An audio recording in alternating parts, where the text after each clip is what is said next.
It's recording? It says it is. Okay. Whatever. All right.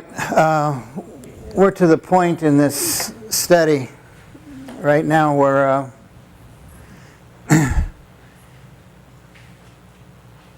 Yeshua is before Pilate, so we're in John 18, verse 28.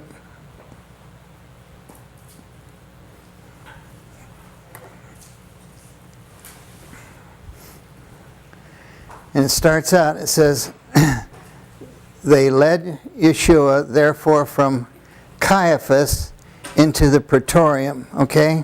Now, there's a problem with that word praetorium.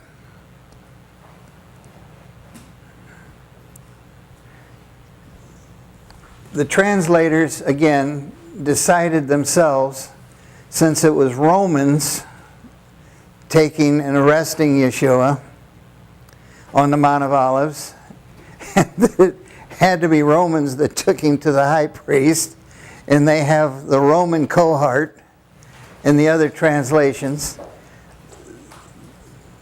They translate it as praetorium, and they put it in the context of the Antonia fortress.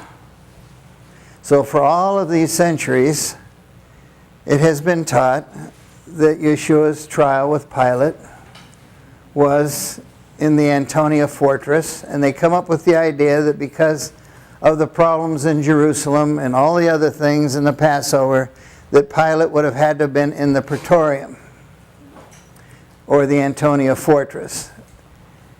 Not true. Again, it's wrong. How many Romans were involved in the arrest on the Mount of Olives? Huh? None. Zero. How many Romans were there when they took Yeshua to Annas? None. How about when they took him to Caiaphas? How many? How many Romans took him to Pilate?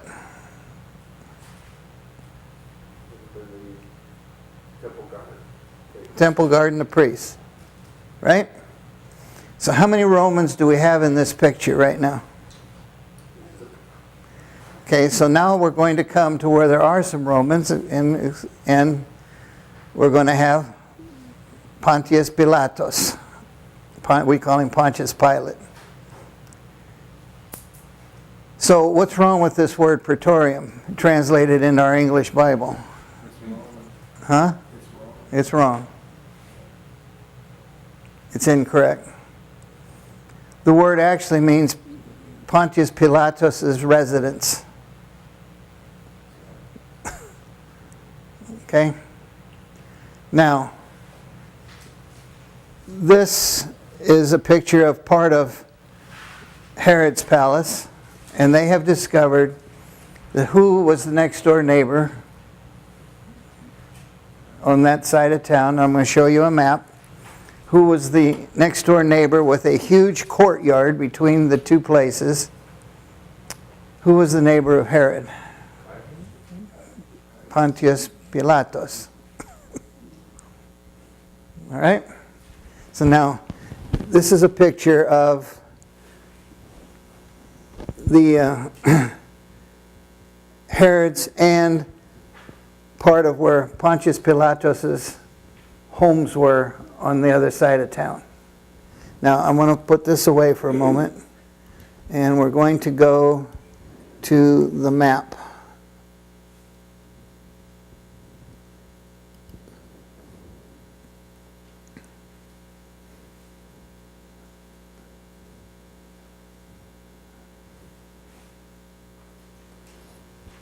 Now,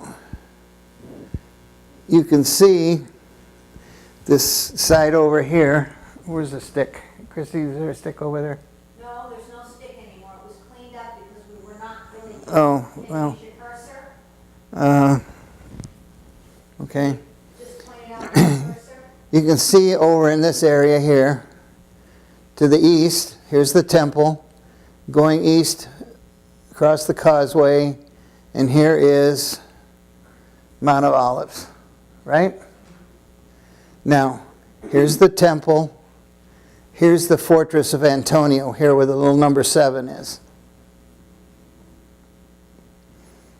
Now, tradition shows that they went here, they go to the Antonia fortress, then they go through the Via Dolorosa.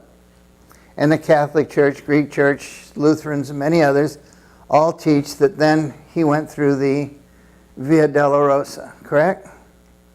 That's not right. Again, what was the time of year? Do you want me to get you some kind of flare? No, it's okay. What was the time of the year? Passover. Why would the priests be going over here where they become unclean? Why would they go through the Via Dolorosa where they would become unclean? Huh? Well, what's wrong with the story then? Okay. Again, what do you have to look at to get the correct story? The culture of the people. And you take away the culture and you try to change the culture to your own thinking, what's going to happen? You're going to be what? Wrong interpretation. So now after almost 2,000 years of the wrong interpretation, why is it so easy to find what's right? No, learn the culture. Plus recent archaeology. So now, Is the Dolorosa the streets through the temple or through through the city. the old city? Yeah. And you're not going that way. You'd become unclean, you'd be dirty. You couldn't partake of the Passover. So now we've got to go a different direction. So we're going to come out this side over here, over this little bridge and archway that's on the back side of the Temple Mount, right? And we're going to come across, and here we have the Hasmonean Palace, and then we come across, and we're still in what kind of territory? Jewish territory, all right? Now you're going to come over here, and you're going to have, at number 8, what are you going to have? Herod's palace. Now this is called the upper city, and now over here, you can leave it off. Yeah, that's fine. Now over here at number 6, you have the house of Caiaphas. So if you're in this area here, all this area, what territory are you walking in? Jewish territory. So would you become unclean? No. No. Now, wasn't Yeshua taken to Herod?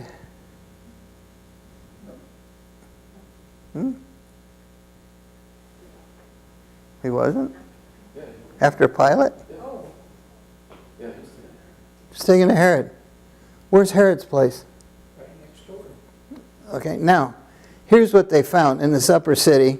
The picture I showed you, the last one. Here. Guess where they found this?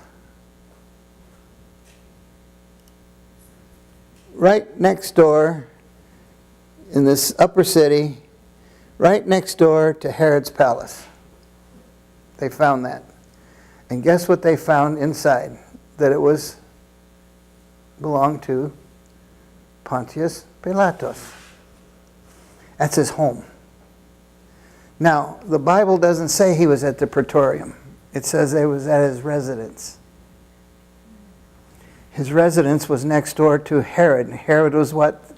What was Herod to the neighborhood, to the area? What was his position? He was the governor. So why wouldn't the governor and Pilate live next door to each other in the richest area of the neighborhood? And they did. So they found it.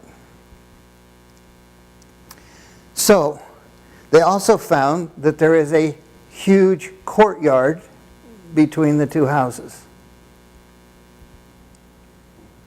So now, once Yeshua is taken to Pilate, and then he goes to Herod, how far is it from Pilate to Herod? Right in the same courtyard. Just next door. So what does that do with the Via Dolorosa? Wipes it out. What's it do with the Antonia fortress? Wipes it out. So, keeping this in mind, let's continue with the story, all right?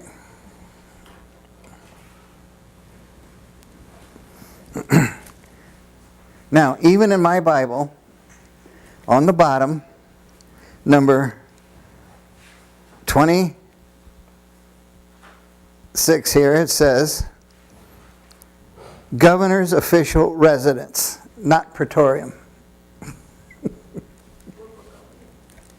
Right here, on the bottom, it corrects it, that it's not the praetorium, it's the governor's official home residence. So, why do they put praetorium? Why do they put Roman cohort? Why do they put these things? They're selling the wrong story. See, that to me is silly. You know, the Catholic Church and the Greek Church are so loaded with mistakes. And unfortunately, Christianity has lived with these mistakes, and most other churches just pick them up and go along with the story. And if you go to many churches and you see a cantata or a play or whatever else, they're going to have people dressed up as Romans dragging Jesus along, right? Yeah. Where was the Roman? Okay, now let's continue. And it was early, and they themselves did not enter into the, forget praetorium, they didn't enter into the residence, in order that they might not be defiled, but might eat the Passover. Isn't that what I just said? So the Bible now verifies what I just said, correct? 28. The Bible verifies itself. So how do we get it wrong? Church fathers. Okay, now. Pilate therefore went out to them and said, Pilate did what? Why did he have to go out to them from his residence? They would be defiled if they came into the courtyard, correct? So they stayed where? Outside the courtyard. But they brought him where? To the courtyard. Who brought him to the courtyard? Romans? Roman soldiers? No. Temple guard and the priests. And it was early, okay? Because when Peter is being questioned, it's before sunrise, and that's why the cock crows. And if you go to Jerusalem, there's roosters all over the place, and before the sun comes up, the roosters start crowing. You hear them all over Jerusalem. So when was the time? Early morning, because we have a cock crowing. And they're trying to hide it from the people, because they know the people were following him, and they were afraid of a rebellion, and they were afraid of getting their own butts killed by the people. So they were doing it in the what? In secret. So what time of the night? It was really dark when they had their own little personal trial, and brought him from where? From the Mount of Olives in the evening, after the dinner, late at night. They have the temple guard go on the Mount of Olives and arrest him and bring him to the priests, Annas and then Caiaphas, in the dark. How many people would then know what's going on? Not very many. So they were doing it in their evil in the dark. So when do you do evil? In the dark. In the dark. Correct? It goes together. Pilate therefore went out to them and said, what accusation do you bring against this man? They answered and said to him, if this man were not an evildoer, we would not have delivered him up to you. Is that what Pilate asked him? What did Pilate ask him? What did he do while you're bringing him here in the early morning, waking me up in the early morning, dragging this man up here to my to my residence, and getting me out of bed? Why are you bringing him here? Take our word for it, he's evil. Take our word for it, he's evil, otherwise we wouldn't have brought him here. Now what kind of answer is that? Self-justification. Sounds like a Democrat answer.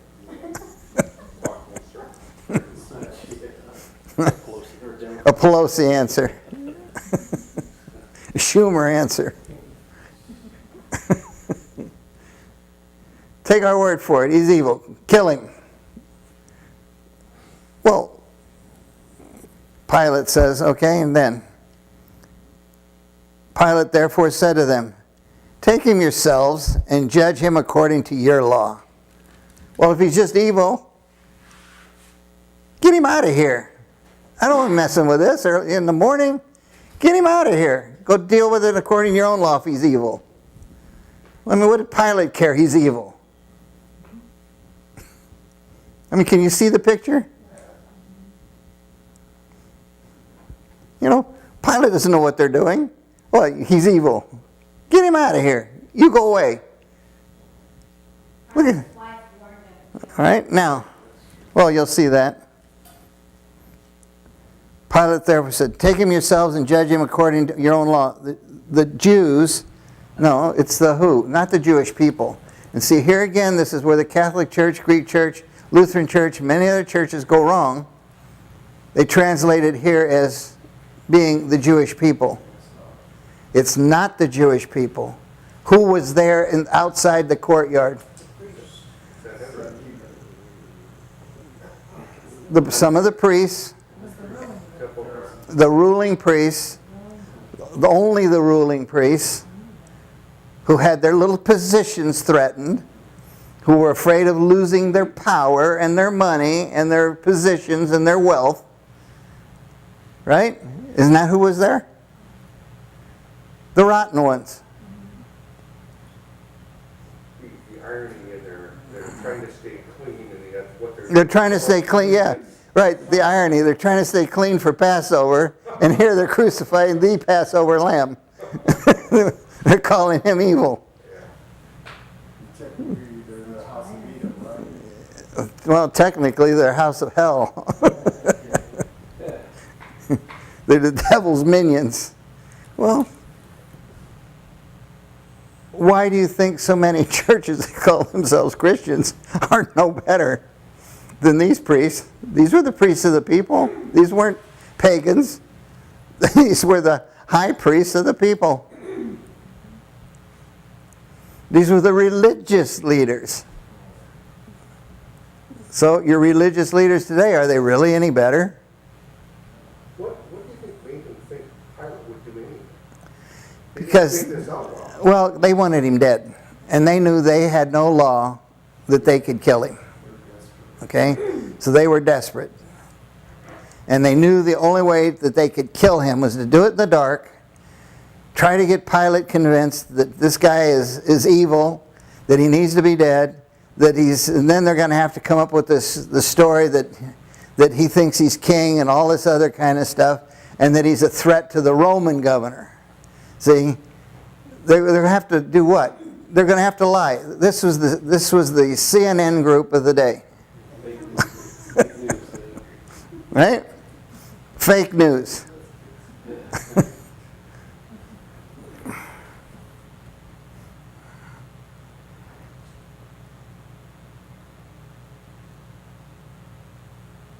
They answered and said to him, if this man, oh, never mind. Pilate therefore said to them, take him yourselves and judge according to your own law. These priests said to him, we are not permitted to put anyone to death. That the word of Yeshua might be fulfilled, which he spoke, signifying by what kind of death he was about to die. Pilatus therefore entered again into the, not the praetorium, but his what? His house. And summoned Yeshua and said to him.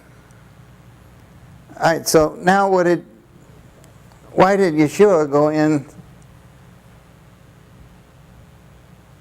Pilate's house, courtyard? Why did he go in? Wasn't he going to be unclean for Passover? He wasn't going to be there for Passover. He is the Passover. Everybody, they claimed that they would say he was a sinner or whatever it was. Would they be defiled themselves because they were bringing in They were doing what? Fake news? Okay, they were already defiled. They were already condemning themselves to hell. Their spot in hell was guaranteed. Did he go in the house by himself? No, he went in with Pilate and guards. Pilate's guards. Now you would have had some guards with Pilate, and you would have had Yeshua. Now, in the courtyard.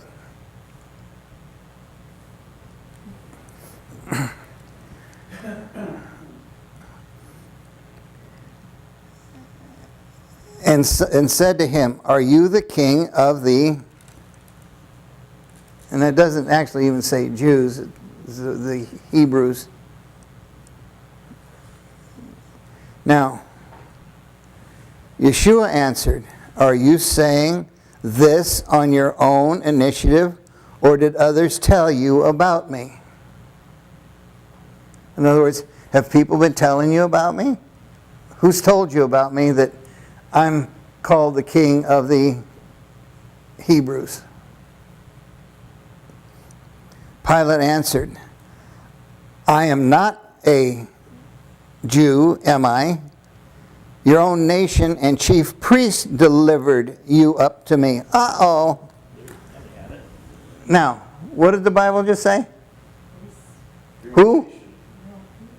Who? Not just priests.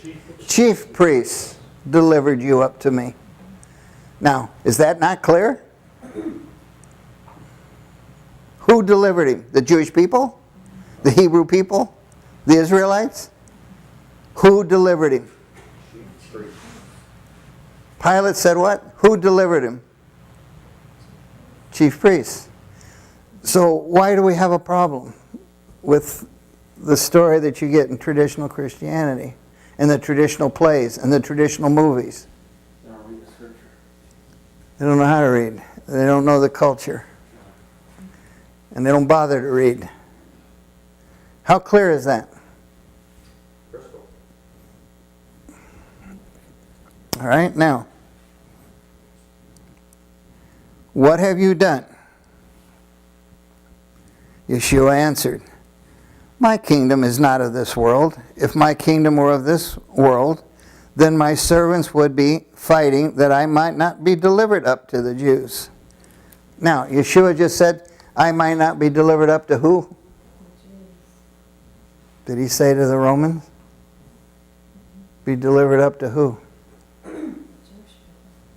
Not the Jewish people, the priests.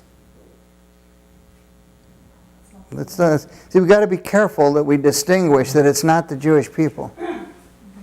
See, the Catholic Church and Greek Church teach that it's all the Jewish people and that they were involved in it. And that's why they hate Jews and want to kill Jews and exterminate Jews from the earth. Okay? So when it says delivered to the Jews, It's actually still meaning the context of the chief priest. the high priest said. Right? all the high priests were Not all, no. Only they were all of the bloodline, yeah. But you had Sadducees and Pharisees. But you had the predominant chief priests here are pretty rotten. but they weren't all there, right? No. Only the ones that were involved in this were there.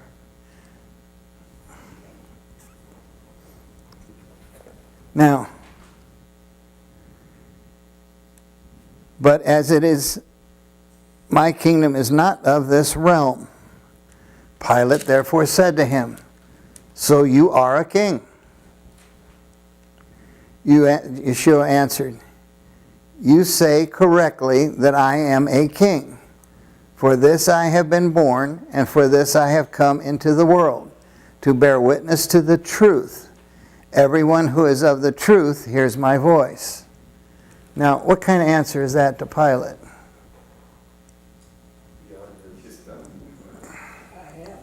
Hmm?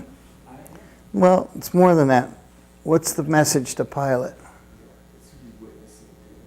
No. What's his message to Pilate here? Not of this world. Okay. My kingdom is not of this world. If I were a king of this world, all these Jewish people would be fighting you. Right? So who's condemning me and bringing me to you are the chief priests, who have to do what they're doing. But he is saying, what here? It's very interesting. I came to bear witness of the truth. In other words, those chief priests are liars. Okay? Those chief priests standing there are liars. They are doing evil and they are liars.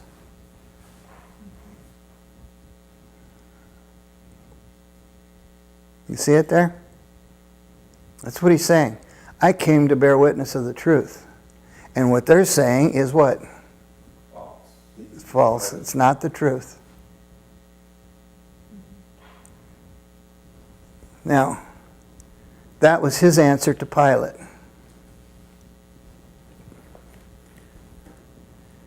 And then he says, everyone who is of the truth hears my voice. So in other words, these priests that are making this accusation and doing what they're doing, they don't hear what? They're not. He's also saying these priests are not mine. They're not of my kingdom. They're not my people. And they're liars. Who's the father of lies? Satan. So when he's saying it's Satan and they're liars, who's calling them a liar? God, the King of Kings. All right, now, Pilate said to him, what is truth? And when he had said this, he went out again to the, not to the Jewish people, to the priests. Right? The people weren't there. They weren't even out of bed yet.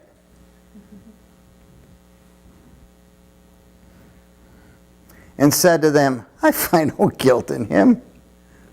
What the heck are you guys talking about? He's not guilty of anything. What's he guilty of? Telling the truth and calling you a liar? Well, remember what they said to him. We bring him here because he's evil. Yeah. Trust us. Trust us. They didn't give him an explanation. No, because they can't. We brought him here because we say he's evil, and Yeshua says, no, I'm telling you the truth. They're evil. They're rotten. They're liars. I think Pilate knew who the liars were. Pilate, of course, knew who the liars were. Yeah. You think Pilate didn't know who these clowns were? How rotten they were? How corrupt they were? Of course he knew. He lived with them.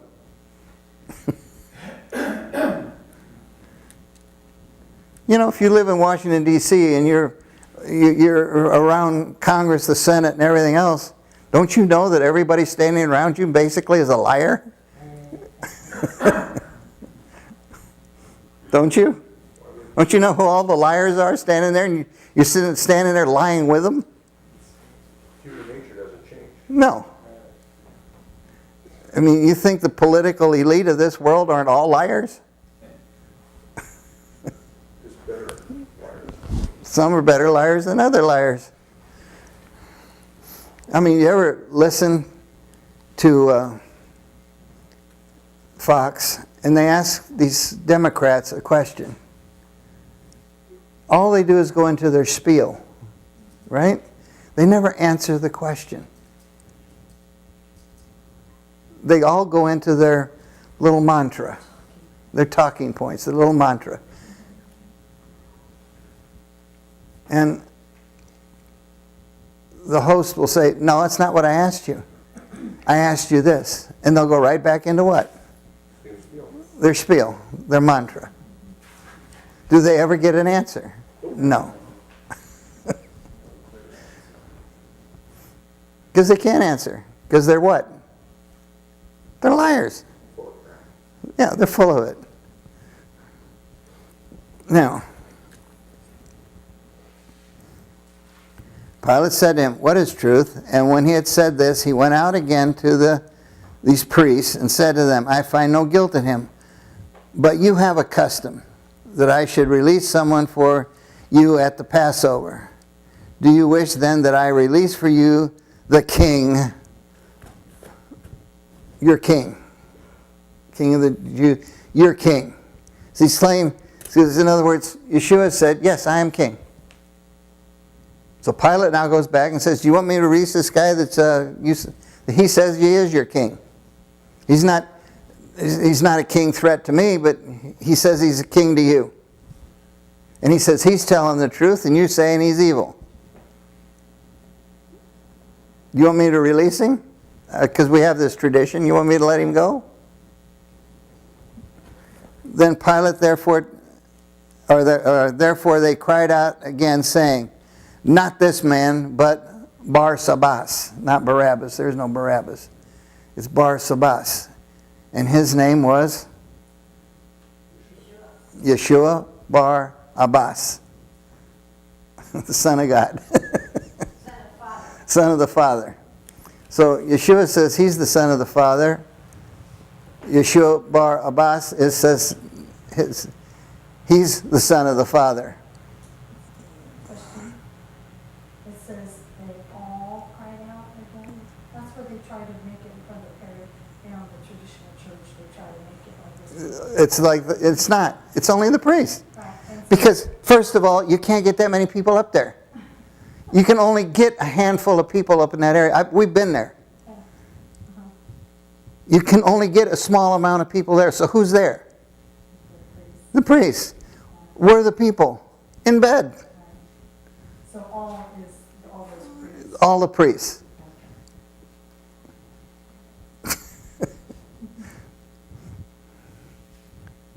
So when the church starts blaming all the Jewish people, is it? No. Who is it?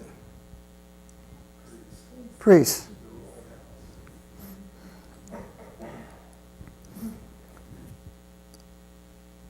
Now, Bar-Abbas was a what? Thief. Then Pilate therefore took Yeshua and scourged him. And the soldiers wove a crown of thorns and put it on his head and arrayed him in a purple robe. And they began to come up to him and say, Hail, King of the Jews, and to give him blows in the face. And Pilate came out again and said to them, Behold, I am bringing him out to you, that you may know that I find no guilt in him. In other words, all right, so I'm making fun of him as a king in front of you. I'm putting the purple robe on him as a king, and I'm humiliating him, and I'm letting this handful of guards hit him in the face and humiliate him. Right? Roman. Now we got Romans. But Pilate says,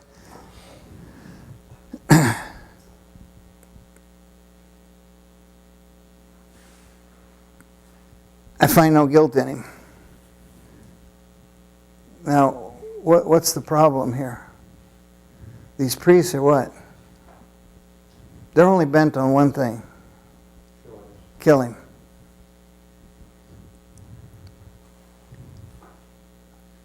Yeshua therefore came out wearing the crown of thorns and the purple robe, and Pilate said to them, Behold the man. There's the man.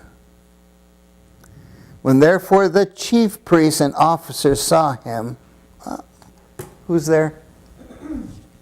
Who's there? What's it say? The chief priest. Chief priests and who? Officer. Officers. Where are the rest of the people? They're not there. Leader. Who was involved in this? The same group.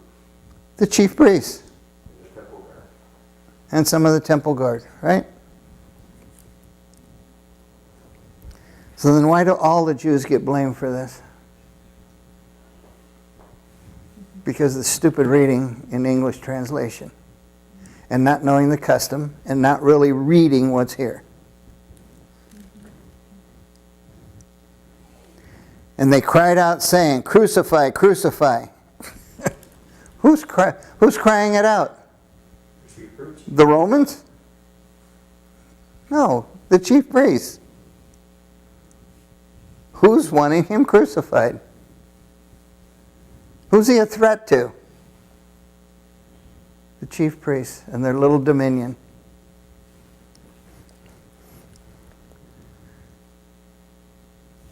For I find no guilt in him. Or Pilate said to them, "Take him yourselves and crucify him, for I find no guilt." Uh-oh. What did Pilate say? No, he says more than that. No, he said more than that. He said crucify him. He now gave them, as the Roman governor, he gave them permission to crucify him.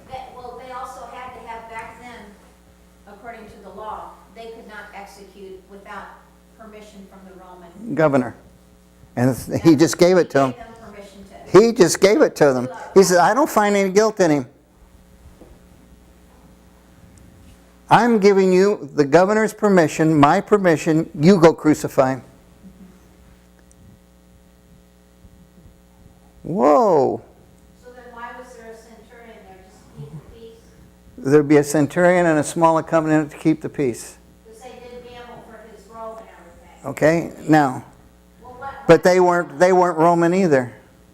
Why would they want it to leave? Wait, just wait. We'll get there. You're getting ahead of me. They were Danites, weren't they? They were Danites, Thracians, in the employment of the Romans. So they were actually Israelites. Are they the ones that did the? They were the ones who did the crucifixion, right?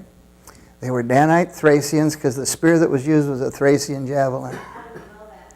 Because that's what the word means. It's with the type of javelin in the translation actually means Thracian javelin. So we know Thracians were Danites in the employment of Rome. Still wasn't Romans. There was Israelites. So who's doing the crucifying? Danites, who are what? Israelites. Still his own people. But they weren't serving. No, not only that, the Danites were the what? The most rebellious. Okay, and what is the meaning of Dan? Judge to be judged. To do the judging and to be judged. So now, no.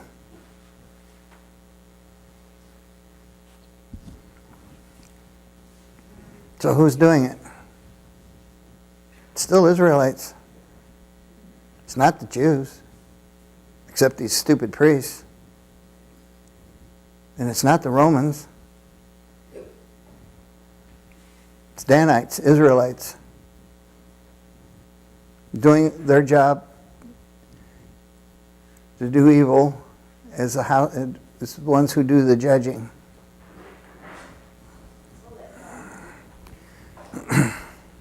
Now, I don't know. I don't know let her out. No. All right. These, not Jews, but these chief priests answered him, "We have a law, and by that law he ought to die because he made himself out to be the Son of God." Like Pilate could really care less if he made himself out to be the Son of God. But the priests made Pilate clear, we have a law that he should die because he called himself the Son of God. Isn't that what he said? Who said that? Pilate? Chief priest. Pilate therefore said to him, you do not speak to me. Do you not know that I have the authority to release you, and I have... Oh, no, wait a minute. We entered. Now, Pilate therefore heard this statement and was more afraid. And he entered into his house again and said to Yeshua, where are you from? Yeshua gave him no answer. Pilate therefore said to him, you do not speak to me? Do you not know that I have the authority to release you and I have the authority to crucify you? Yeshua answered, you have no authority over me unless I had given it to you from above. For this reason, he who delivered me up to you has the greater sin. Who delivered him up to Pilate? Chief priest. So who has the greatest sin? They do. Guess where their throne is? You sit here listening to this and you're going through it like in a picture in your mind. Well, that's what I'm trying to create, the actual And picture. there it is right there. And it's always been there. Yeah. As a result of this, Pilate made efforts to release him. But the chief priests again cried out, saying, if you release this man, you are no friend of Caesar. Everyone who makes himself out to be a king opposes Caesar. They're getting desperate, aren't they? Why was he getting afraid? A couple lines before this, said he was getting afraid. Well, if we go to one of the other Gospels, we find that his wife spoke to him and warned him not to do it. And I'm sure if anybody knows, if your wife warned you about something, you had best do what? You better listen up. I don't care if you are the governor.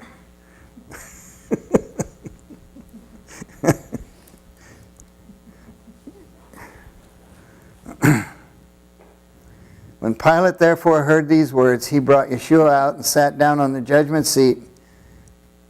Well, see, at the palace called the pavement, but in Hebrew, Gabbatha.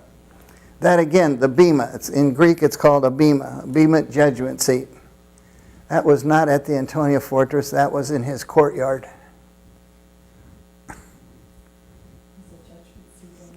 Right. Because that's where they brought people, was to the, when he ruled over, and there was a bema seat.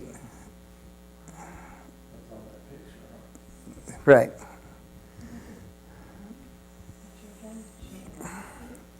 Yeah.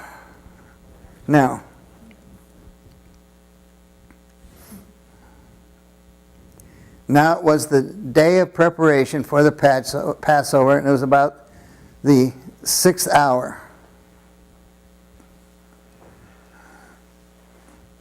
Which means it's now 6 a.m.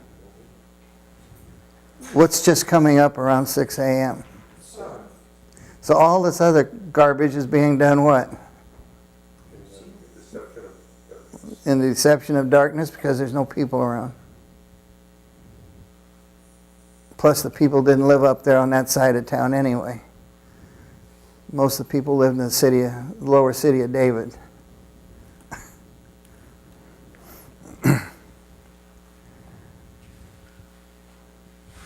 And okay, and it was about the 6th hour, and he said to these priests, behold your king. They therefore cried out, away with him, crucify him. Pilate said to them, shall I crucify your king? The chief priest, who answered? Chief priest answered what? We have no king but who? Caesar. So what are they saying?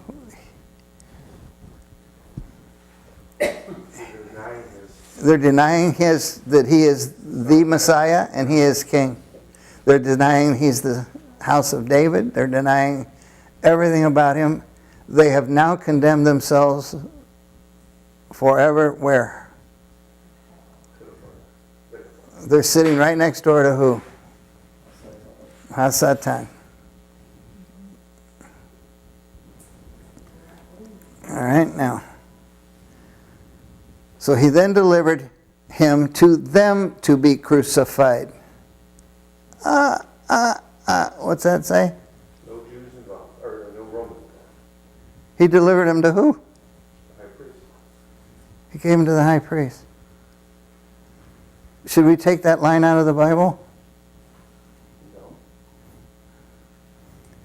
They took Yeshua, therefore, and went out bearing his own cross to the place called the skull, which is called in Hebrew Golgotha, which means now that they're going to go from up here, Pontius Pilatus's residence, next door to Herod's, right? And they're going to go back across, and they're going to go back across that bridge that goes into the west side by the temple, and they're going to go across the courtyard here, and then they're going to go out the eastern gate, up the priestly path, because if they didn't go up the priestly path, they would be unclean, and they're going to go to where? The Mount of Olives. And the book of Hebrews tells us that the crucifixion site was on the Mount of Olives. Not at the, where's this stupid place? Golgotha, or the way over here. Now, you see, if they'd have taken him over here where the Church of the Holy Sepulchre is, they'd have been what? Defiled. You couldn't go there. So why does all tradition and almost everybody still teach that Church of the Holy Sepulchre is correct? It's wrong. It isn't. So he never went through the city as you see this way. No, he never went through the city, never went through the Via Dolorosa. They had to stay clean, so they go back across the temple courtyard. They go out here, they go across the priestly bridge to the Mount of Olives, and then Hebrews 13 tells us it's where the red heifer site was, on the Mount of Olives, and we've all been there.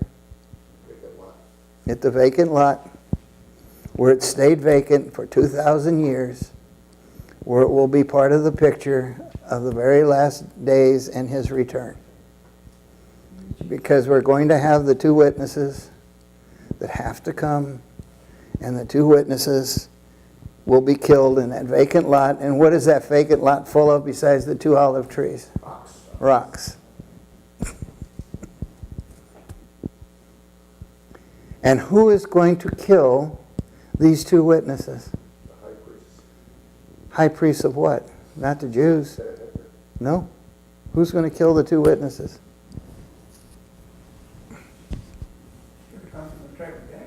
No.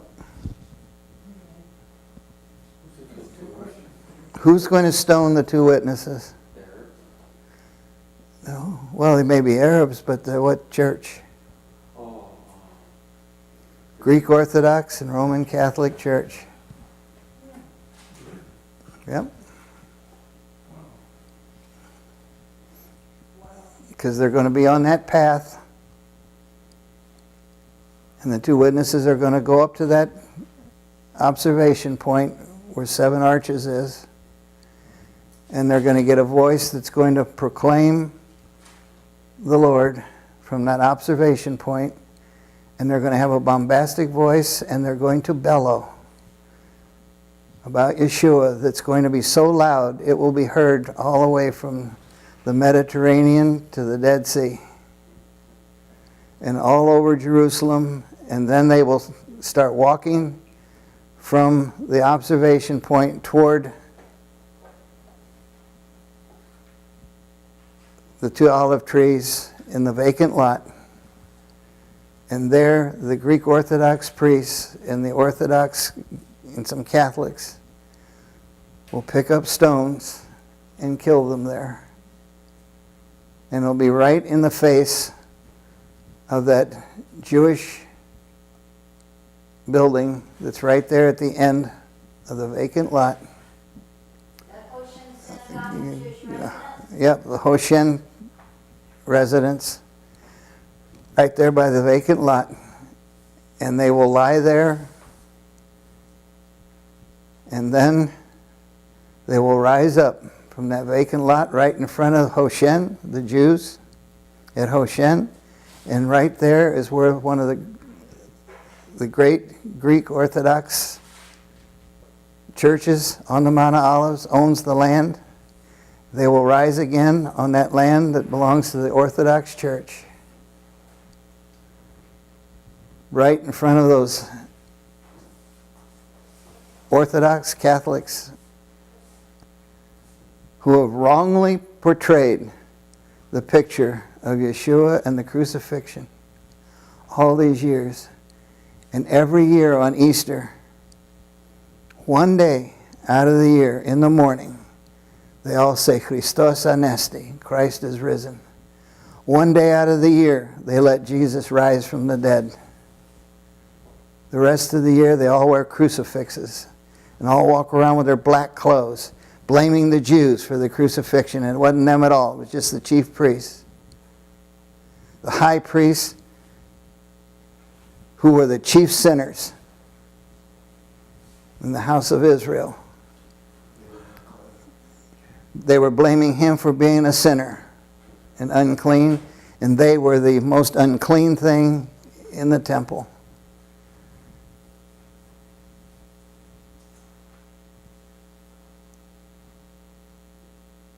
And they've been blaming the Jews for killing him. And God's going to raise those two witnesses up right in front of them. And that's when I believe we all go. When they go up, we go up. So I'm watching. I'm waiting. I'm not waiting for a day. I'm waiting for the event. And I saw it when you guys were in Israel. I saw it happening. 2005. I saw it happen, and I'm waiting for it to happen, and I know it's going to happen. But prior to the death, they will have the ability of miracles, right? They will have miracles. They will have everything. Peter, you saw that when you were here? I was here. Because we went with Christy. Right. Yeah, you remember he fell, and Yes, I and remember he that. called me up and he told me about it. And you can talk to Robert. Yeah. It was the day before it was like that evening, right before we were scheduled to go to the Mount of Olives. Right. Wow. Wow. So now at this particular point, we'll end the story, but for this class. But who's involved in the middle of this? Chief priest. You know, when you see the Greek Orthodox with the things on their heads and their robes and everything, it really does remind you of the Jewish priesthood, how they would have been all garbed up kind of Yeah. like that too. Maybe not necessarily black, but they had all Their pompous garbage. yeah. Anyway, did I create a picture for you today? Oh, yes. Very good picture. A little bit different, but Thank you, Peter. we'll continue the story. That's good. All right. And I just remember Tom on the Mount of Olives.